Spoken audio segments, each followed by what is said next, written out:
Welcome back, folks, to Exploring Shasta County History. I'm your host, Jeremy M. Tuggle, today paying our respects to a family that has suffered severe tragedy here in the area. Starting out with the missing persons case, then and sudden grievance.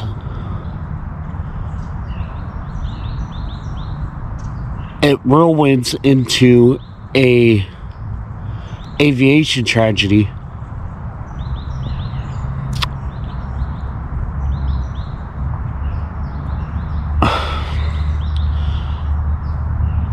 One that really is hard to talk about, but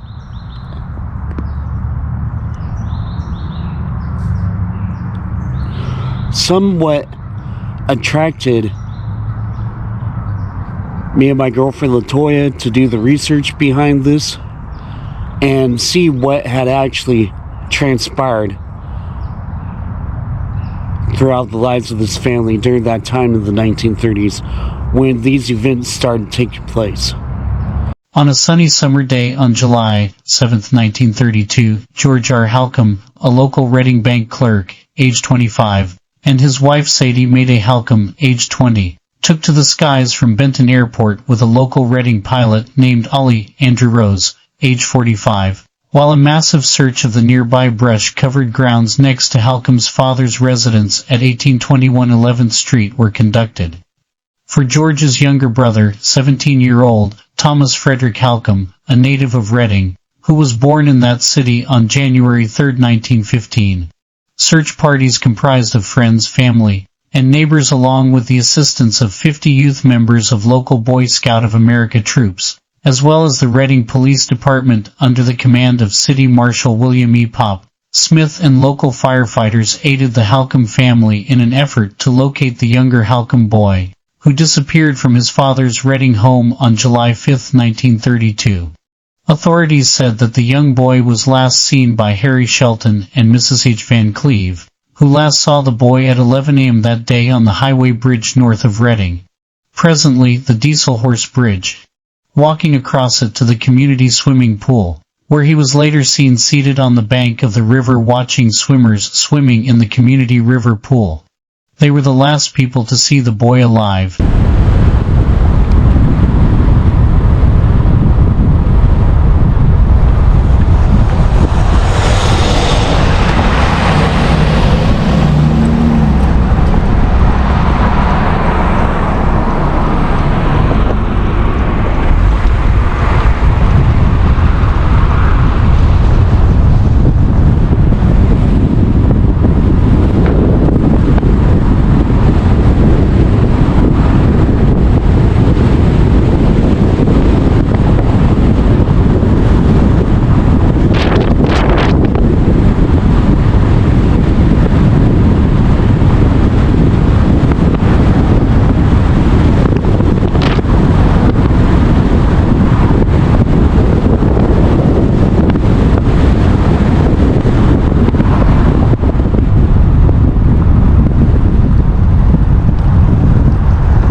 So Thomas would have been coming from 11th Street down North Court Street, taking the historic route Highway 99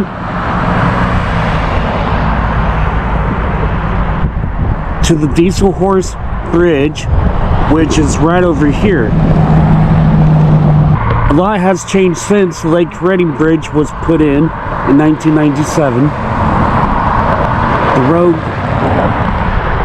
which carries traffic goes across that bridge, and the Diesel Horse Bridge is turned into a pedestrian bridge, which is over here.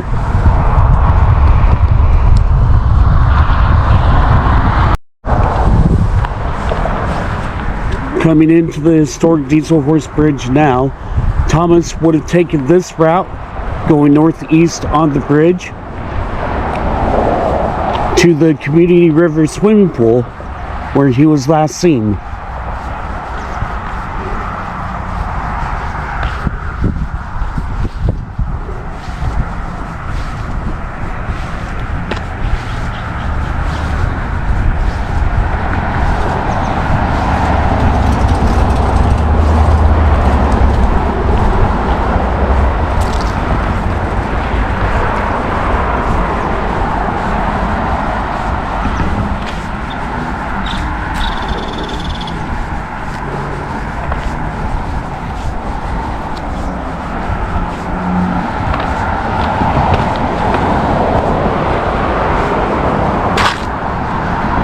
And so we haven't got on the bridge yet.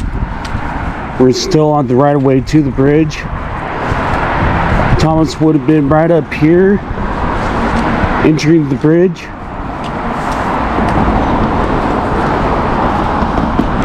As we trace his final footsteps.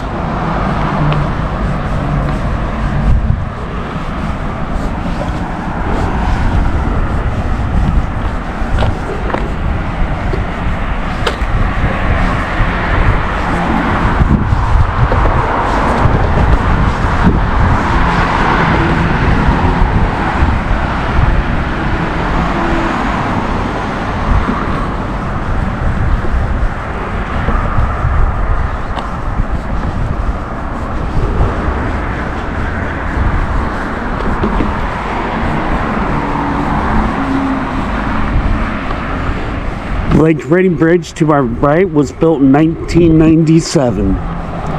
So that wasn't there at the time of Thomas's disappearance in 1932.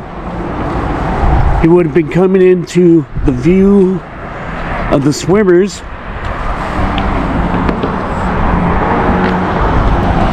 right about now. And he would have seen people diving onto this bridge. He would have seen people swimming down below this bridge. The Lake Reading Bridge was not here at the time. Neither was the trestle that you see just south of us. That trestle was built in 1940. So both of these landmarks are new and were not here at the time of Thomas's disappearance in 1932.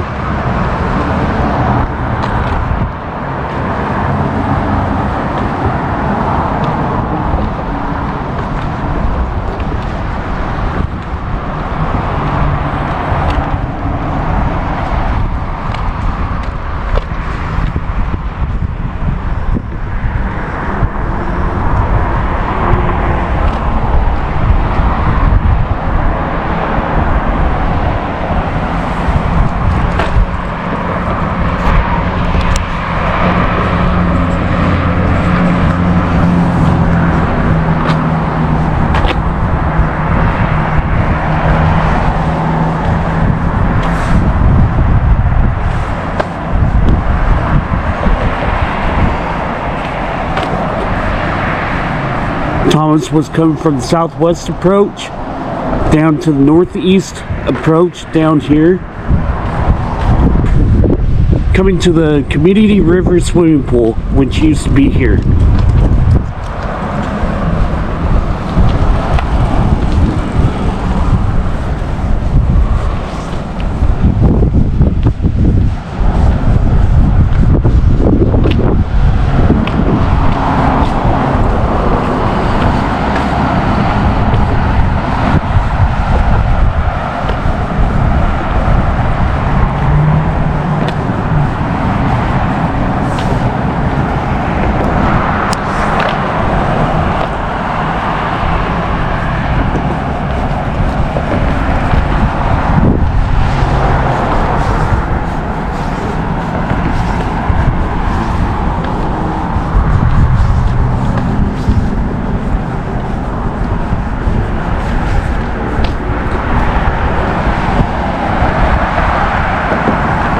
And pretty much this is where the community swimming pool was.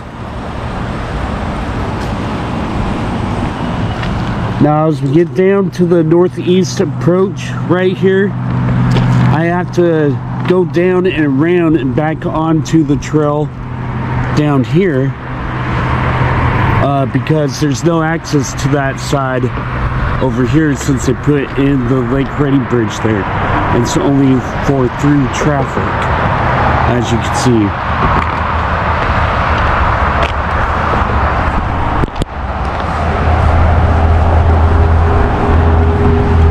So I will turn my camera off here soon and make my way down to where the community swimming pool was, as we're just now leaving the northeast approach of the Diesel Horse Bridge.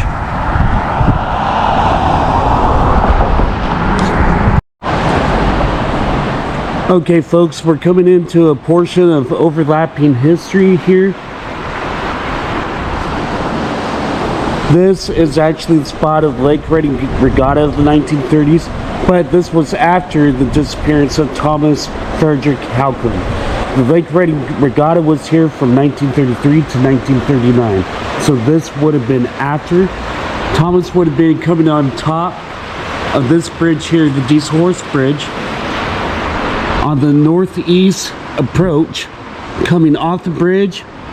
And this is about the embankment of the Sacramento River where he was last seen in July of 1932. As we trace his final footsteps, he was seen sitting on top of this embankment here.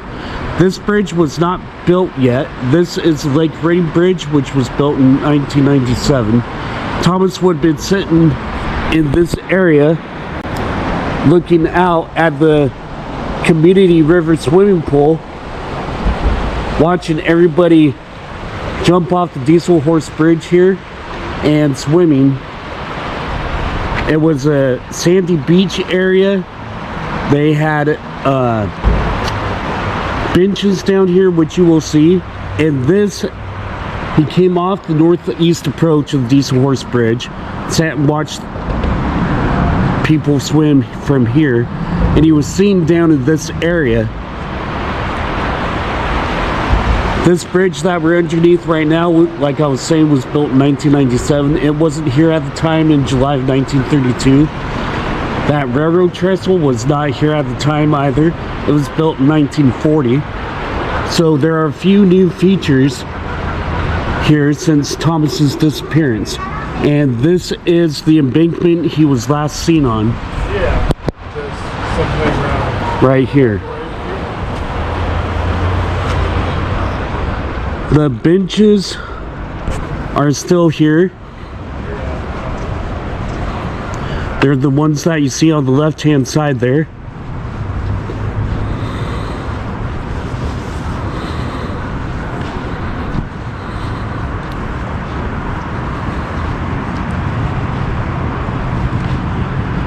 As people would have sat here watching their children play on the beach. It was a real sandy beach area right out here.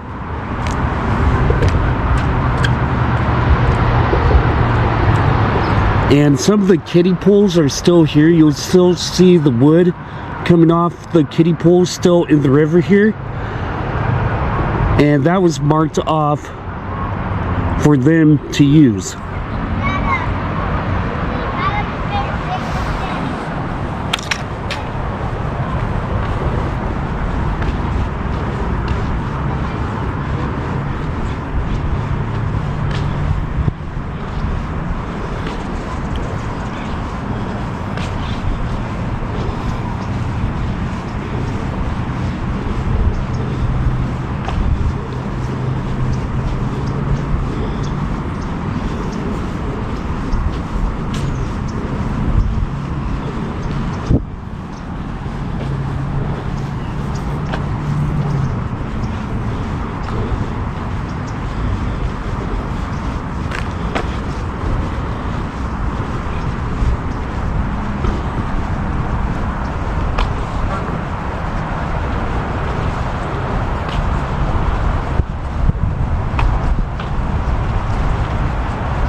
And so this area gets widely used today for recreational purposes and part of our city's park.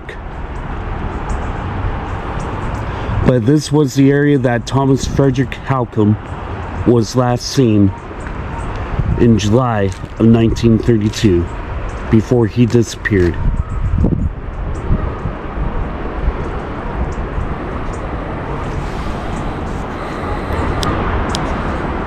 Thomas Frederick Halcomb had been described as having light brown hair, brown eyes, 5 feet and 7 inches tall, with a bandage on his right hand due to recently crushing his fingers in an accident. Halcomb was last seen wearing a light brown cap, a blue t-shirt with blue overalls, and black Oxfords. He had been pretty ill in health during the previous days while festivities in the household for our nation's Independence Day. That year had passed them by unusually quiet before the young man went missing and wandered off by himself, without telling anyone where he was going. The missing boy was the son of Amos Monroe Halcomb and Ida Josephine White Halcomb. It was his father Amos, who was a local janitor at Reading area schools, and it was Amos who declared his son missing with the local authorities on July 5, 1932, at 10 a.m. That day, while his family held on to faith for the safety and return of their loved one. By noon on July 7, 1932, temperatures in Reading had reached 95 degrees, and it was proving to be a hot day, with the temperature rising to a sizzling 100 degrees that day. Ultimately, it was the coolest day that week. Upon their flight's return, their plane was located 100 yards north of the highway at Benton Airport, and their aircraft immediately plunged 200 feet from the air, smashing into the ground in a deadly nosedive. After that, a loud boom was heard from the aircraft upon impact, which turned into ravaging flames as the plane's gasoline tank exploded, destroying the plane and burning the bodies to an unrecognizable condition. According to witnesses, the pilot cut the engine in preparation for landing, and then reports of a malfunction came from the pilot. It was never determined what made the aircraft malfunction. Yet local authorities under Smith's command were able to identify them. The airplane crash was recorded at 3:04 p.m., and it was determined that the weather had nothing to do with the malfunction of the aircraft. According to a coroner's inquest report done upon all three bodies in the aircraft, it was determined that all three people on board the plane died from asphyxiation caused by carbon dioxide gas before it crashed into the ground. During my research for this video, I uncovered two different photos of the aircraft wreckage. Funeral services for George R. Halcomb and his wife Sadie Mae Day Halcomb was set for a double-service memorial on the afternoon of July 9, 1932, which was held at the McDonald's Chapel in Reading. This memorial service was officiated by the Reverend P.T. Coleman of Reading, and held under the auspices of the Reading Eagles Lodge and the Native Daughters of the Golden West.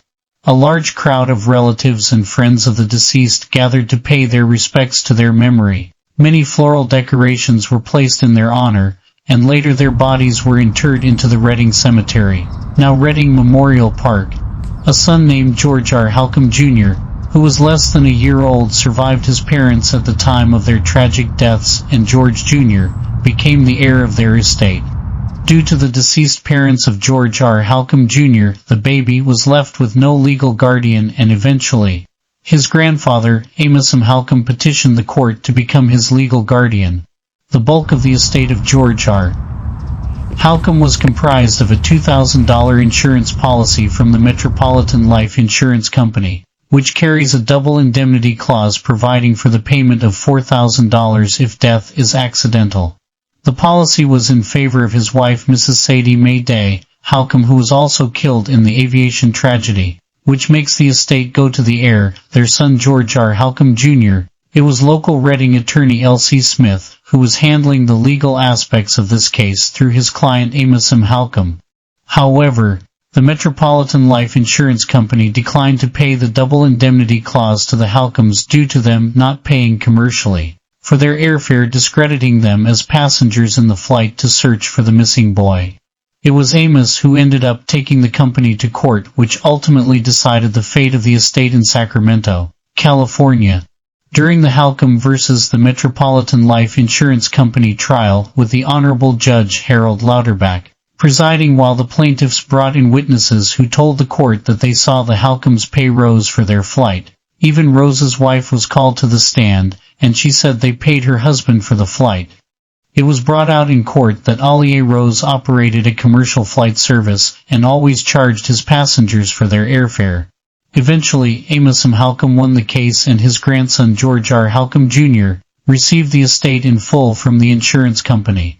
All of this transpired during the time frame that Thomas Frederick Halcomb was still missing. As for Ollie Andrew Rose, His entire estate was valued at $10,000, with the bulk of this estate pertaining to an airplane in the hangar at Reading Airpark worth $2,500, 80 acres of land on Cow Creek near Millville worth $5,000, a lot in San Luis Obispo worth $50, 2 parachutes worth $150, and a surety bond valued at $2,000 plus additional personal effects to his estate.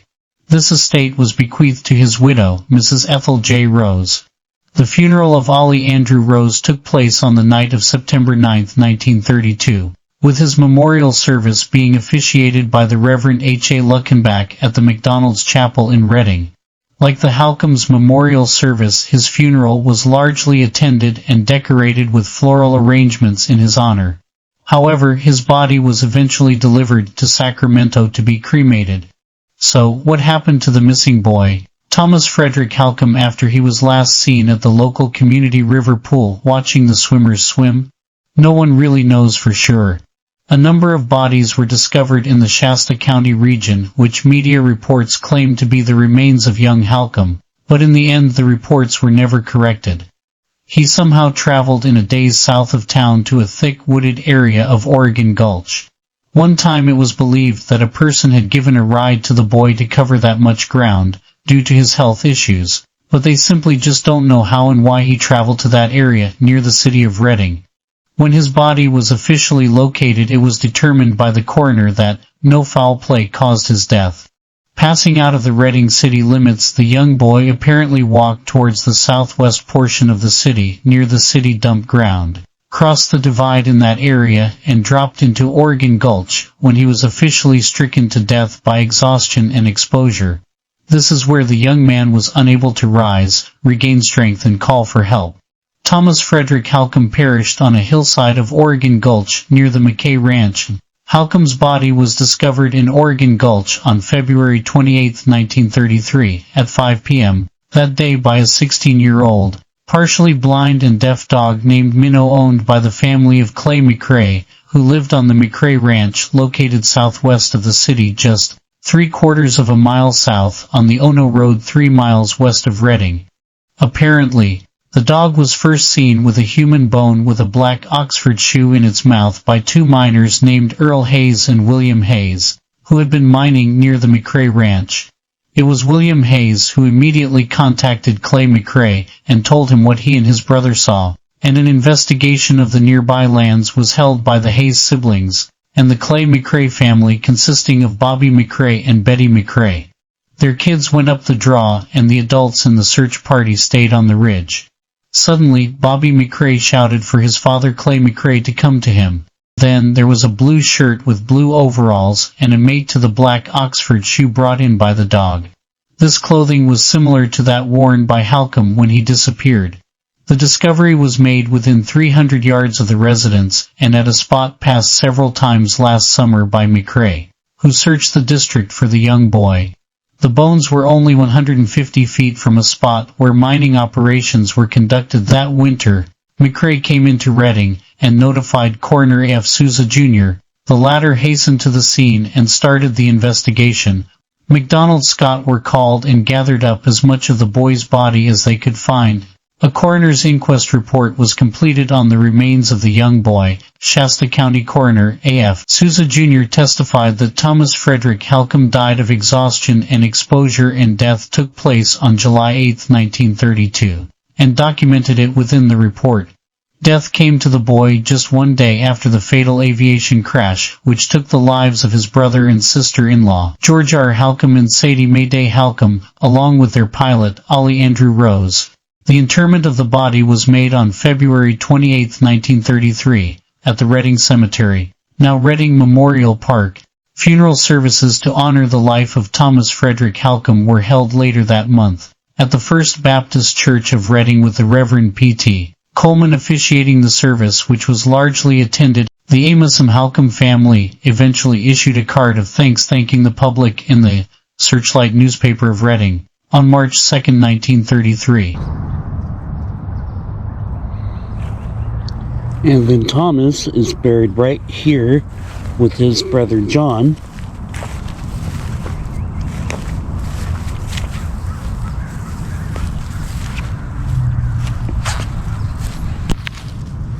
there is an error upon the headstone of Thomas Frederick Halcomb.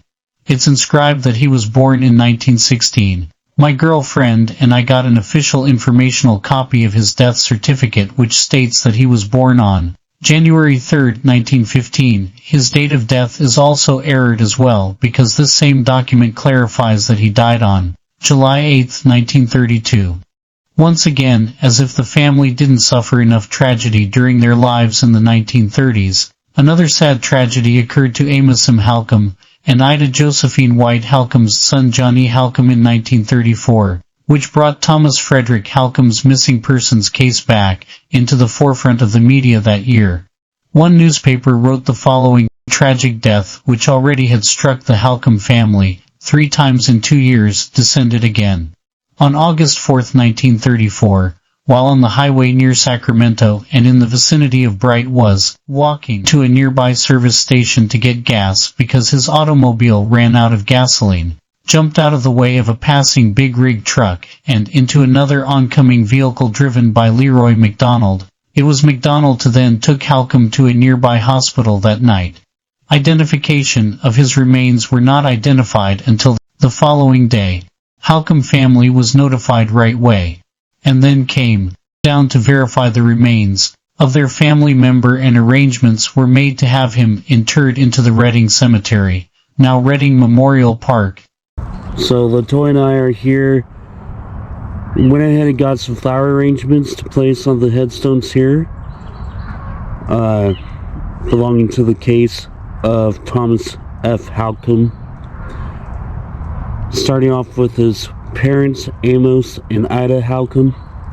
LaToya's here, and we got their flowers here that we're going to pay homage to with.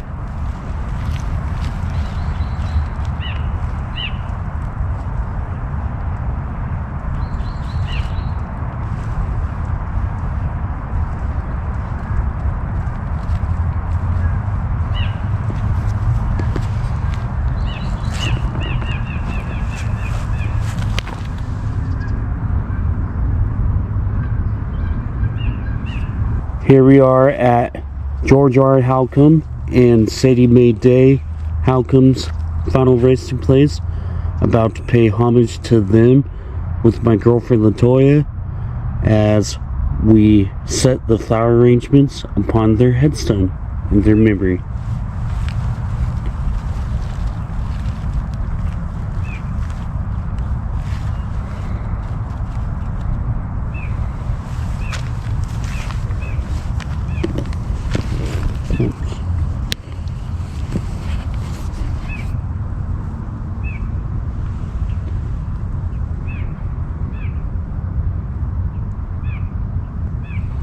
And last but not least, to close this missing persons case and the tragedies of the Halcomb family that they experienced in the 1930s here, we come to the final resting place of Thomas F. Halcomb and his brother John E. Halcomb, and paying our respects and homage to both of them.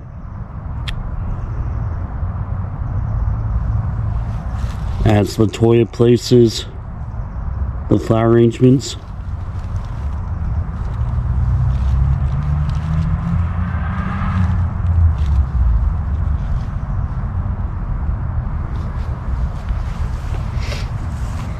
as a fitting tribute to the Halcomb family.